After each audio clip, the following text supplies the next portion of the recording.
Di sini saya izin untuk mewawancarai Bapak.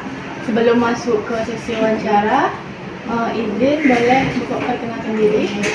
Baik, sebelumnya terima kasih atas kehadiran adik di Rutan Tanjung Pinang. Perkenalkan, saya Fatur Rahmani, Kasih Pengelolaan di Rutan Kelas 1 Tanjung Pinang. Tugas dan fungsi saya adalah melakukan tata kelola tugas dan fungsi di rutan di bagian fasilitatif. Baik. Sebelumnya kita masuk ke sesi wawancara. Yang pertama itu, WBK ialah wilayah bebas korupsi. Ini salah satu program reformasi birokrasi di Indonesia yang bertujuan untuk membangun budaya kerja birokrasi yang anti korupsi. Selain daripada ini, adakah tujuan lain dari WBK ini, Pak, di Rutan Kota Tanjung Pinang? Kalau di Rutan Tanjung Pinang, selain reformasi birokrasi yang pembangunan budaya kerja dan perubahan pola pikir pegawai, ada untuk tujuan WBK-nya itu adalah peningkatan kualitas pelayanan publik. Itu salah satunya yang paling penting, karena tujuan dari WBK itu adalah perubahan secara sistematis, kan, perbaikan sistem tata kelola pemerintahan. Jadi 6 area perubahan yang menjadi dokumen pengungkit dalam tujuan WBK itu telah kami terapkan. Jadi setiap tim kerja itu terdiri dari 6 tim kerja di Rutan Tanjung Pinang ini untuk pelaksanaan reformasi birokrasi. Apakah penerapan di Rutan ini sudah sesuai, Pak?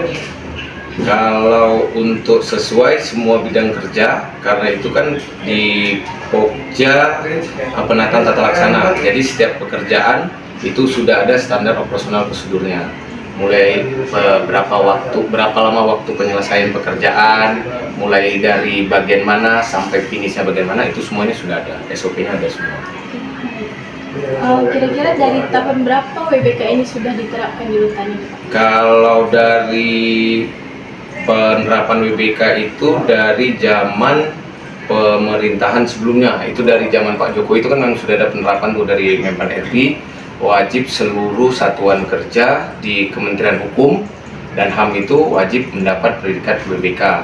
Jadi istilahnya itu bersainglah kami seluruh Indonesia, dan alhamdulillah Rutan Tanjung Pinang itu di tahun 2019 sudah WBK, sudah mendapat predikat WBK dari Menpan RI. Baik, boleh nggak dijelaskan tahapan-tahapan untuk mencapai predikat WBK ini, Pak?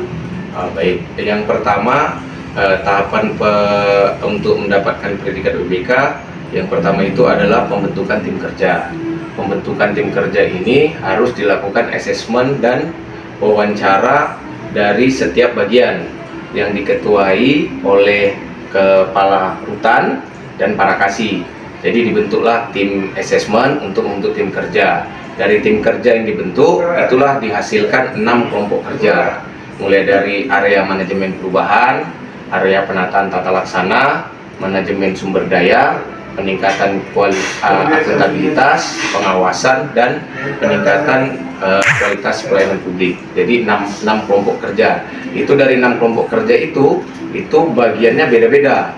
Kalau contohnya area manajemen perubahan itu berfokus kepada pembentukan budaya kerja dan perubahan pola pikir pegawai. Yang dulunya misalnya harus dilayani, harus berubah. Pegawai adalah pelayan, bukan yang dilayani. Nah, kalau Pokja yang kedua, penata tata laksana, itu pembuatan SOP, standar prosedur kerja, macam mana manajemen bisnisnya apa semua, dari Pokja yang nomor 2. Tapi kalau yang manajemen SDM-nya itu dia adalah fokus kepada sumber dayanya. Ini fokusnya di bagian mana. Jadi istilahnya menempatkan orang di posisi yang tepat, itu di manajemen SDM. Tapi kalau peningkatan kualitas akuntabilitas itu bagaimana Rutan Tanjung Pinang melakukan pengelolaan anggaran sesuai dengan azas transparansi dan akuntabilitas. Nah, kalau Pokja pengawasan itulah yang mengatur bagaimana seluruh area perubahan itu bisa berjalan dengan benar. Contohnya ada main risk, istilahnya manajemen risiko. Jadi apabila diterapkan WBK ini kan pasti banyak nih yang dulunya mungkin masuk suka-suka, istilahnya tidak melaksanakan apel dengan tepat waktu, semua ada punish and reward-nya. Itulah fungsi di kerja pengawasan.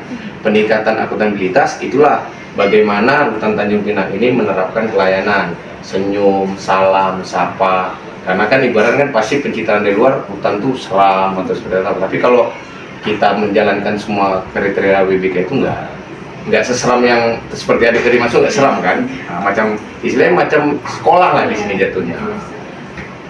Baik, apakah dalam penerapan ini ada hambatan, Pak? Hambatan pastinya ada. Istilahnya kan kita ini merubah pola pikir setiap pegawai, nggak semuanya mendukung, tapi lambat laun karena dibiasakan jadi terbiasa.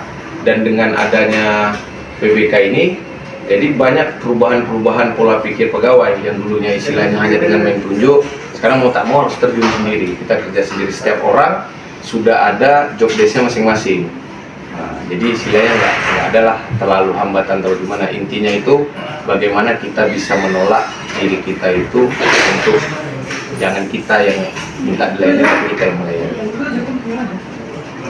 Selain hutan, apakah ada tahu instansi apa aja yang sudah memiliki predikat WBK ini, Pak? Kalau untuk di Kepri, di Penerbangan khususnya di Kanwil, yang sekarang Kanwil Dijen Pas Kepri ya, untuk UPT pemasyarakatan itu Rutan Tanjung Pinang, Lapas Batam, sama Lapas Perempuan Batam.